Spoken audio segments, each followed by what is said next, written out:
Meanwhile, baseball's opening day. We know that it opened the other night, but then yesterday everybody's playing, and we got the Diamondbacks and the Dodgers, the raising of the banner in L.A. That's Will Ferrell driving in, too.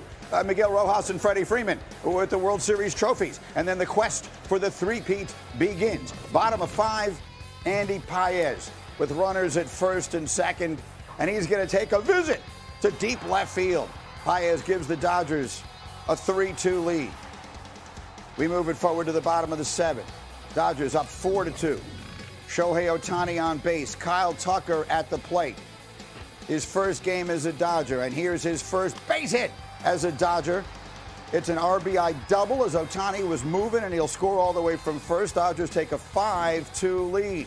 Later in the same inning, Dodgers up 6-2. That's Will Smith, and Will Smith has just left the ballpark. That's a 2-run shot, his first ever on an opening day, and the Dodgers go on to win it by a score of 8-2. What can I tell you? Just get used to hearing the Dodgers win a lot.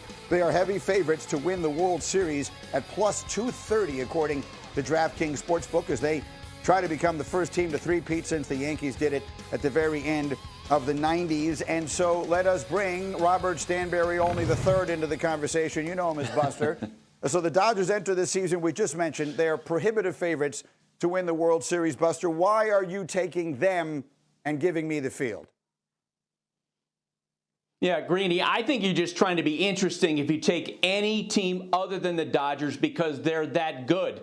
I'm happy to be Captain Obvious to point out they have 3 future Hall of Famers at the top of their lineup with Shohei Ohtani and Mookie Betts and Freddie Freeman. And they went out in the offseason, got Kyle Tucker, who's now the highest paid player based on salary in any season in baseball history. This is a loaded team, and I loved what I heard from Mookie Betts after the game last night, where he was saying about the ring ceremony, yeah, we're already past that. Like, we're focused on what's going forward. They are embracing the challenge of trying to become the first National League team to go back to back to back in baseball history. And they have another guy making baseball history, it seems, every single day, and that's Ohtani. If there's anything he hasn't done yet, it's win the Cy Young Award. You think there's any chance he does that as he is back to being a full-time pitcher this season? Greeny, it's scary because he actually was talking about this out loud before the start of spring training. This is a goal of his, and no, he's not going to do it because he's just not going to pitch enough innings. Look at the competition he's facing. Paul Skenes, yesterday aside, phenomenal. Christopher Sanchez of the Phillies, who was dominant yesterday. Chris Sale, Logan Webb. Those guys are all going to throw about 180 to 205 innings. Shohei Ohtani more likely is going to fall in the 140 to 150 range. I think that lack of volume will work against him. Okay, so we found the one thing that he probably won't do. Let's see if there's another. Joe Fortenbaugh, the Dodgers over-under total for the season is 102.5 wins.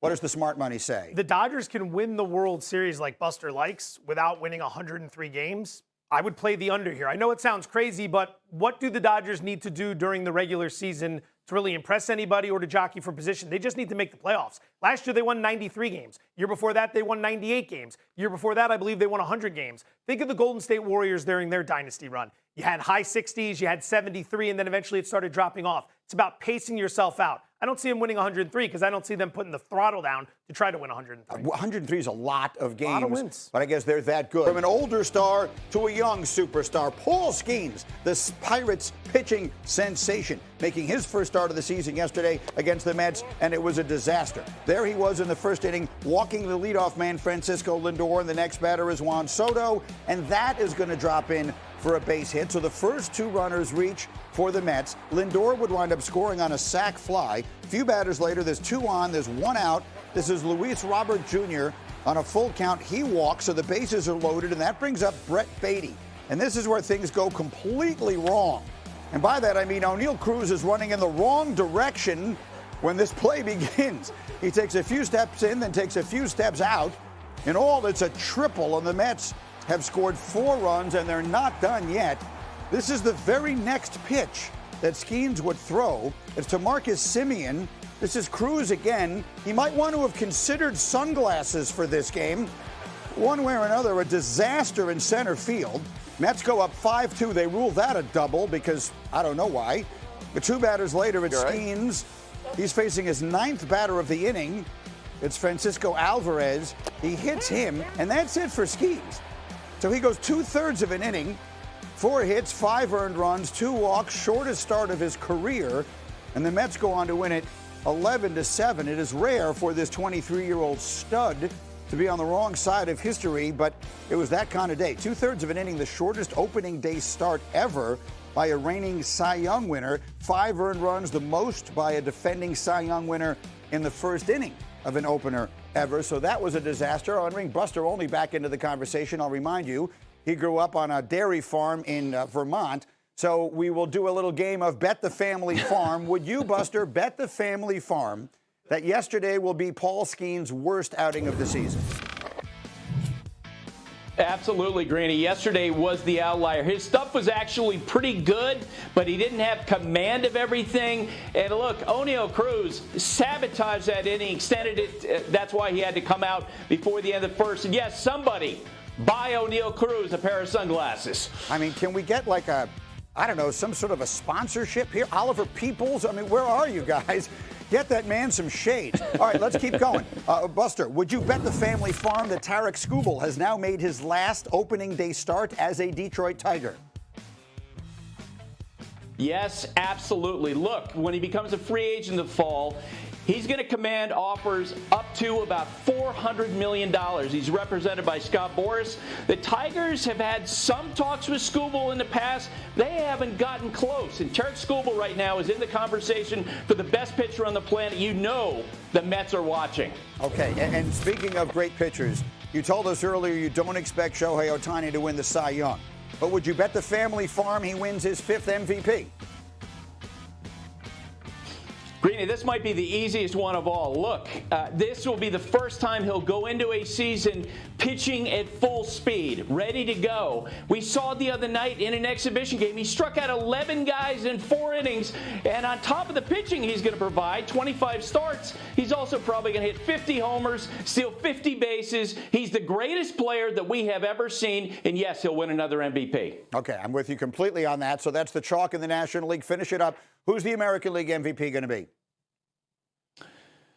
Vladimir Guerrero Jr., I think, is going to build on what he showed last October when he hit .397 with 8 homers in 18 games. Look, I just finished a long piece on Vladimir, and in talking with other members of the Jays and people around baseball, Aaron Judge, George Springer, they really feel like that Vladimir Guerrero Jr. is just scratching the surface of how good he can be.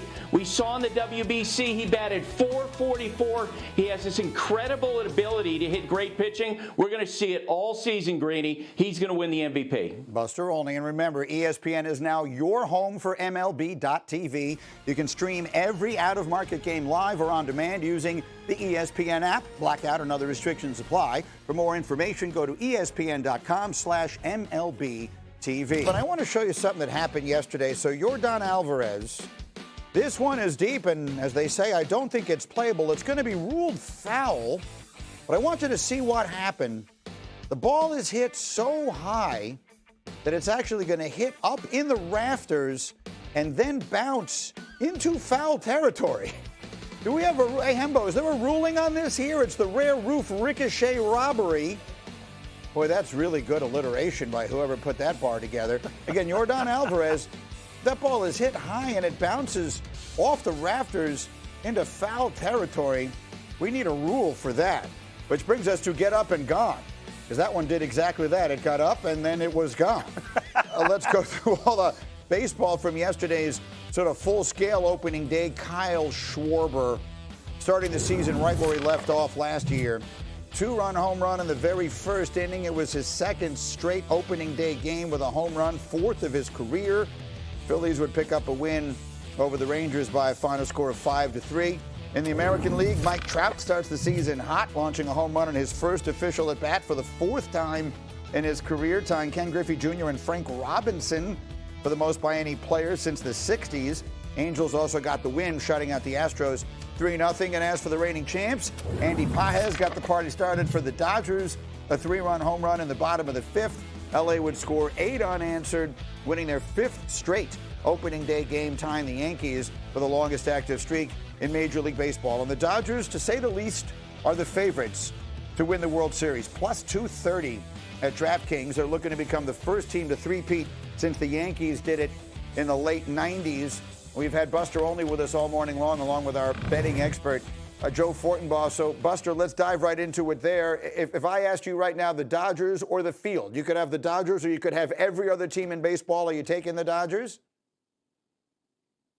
I'm taking the Dodgers because, as Dave Roberts said, they're the best Dodger team that he's managed. Look, last year's team had one major problem, their bullpen. With a 4.27 ERA, that was 21st out of 30 teams. So what do they do in the wintertime? They go and sign Edwin Diaz, on top of having all those Hall of Famers, Yoshinobu Yamamoto in their rotation. I heard Joe say before that he doesn't think they're going to go over 102.5 wins. I think he's crazy. They're going over 102.5. Well, I just happen to have Joe sitting right here. Joe, you're crazy. Robert, how about we ease into the hot tub? Do we need to come out swinging? I mean, I thought we were doing a nice little back and forth this morning. Look, as stacked as they are, it's a great point. Like, it's one thing to win the World Series. It's another thing to get to 103 wins. My thought process is just 93 last year, 98 the year before, 100 2 years ago, 3 years ago. They don't need to push it. They don't need to push it. Ease into the hot tub? Look, he's jumping into the hot tub with the tape there. I mean, I thought we were working together in this segment. Were you and Buster going to do a little tubbing later? Is that something I was unfamiliar with? Never know. It's a nice little Friday. Buster, is Shohei Ohtani going to win the Cy Young this year to go along with the MVP?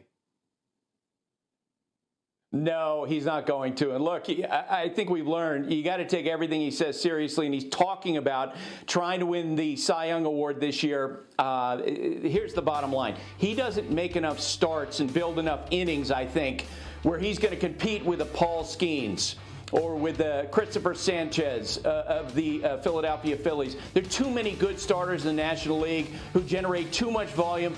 I think he's going to have a hard time getting over 150 innings because he doesn't have that once every 5-day regimen that those other guys do. I think that's right. I agree with Buster on that. I also agree. I think you're crazy. But that's a whole other conversation for another time. Robert, thank you. So the Dodgers are an overwhelming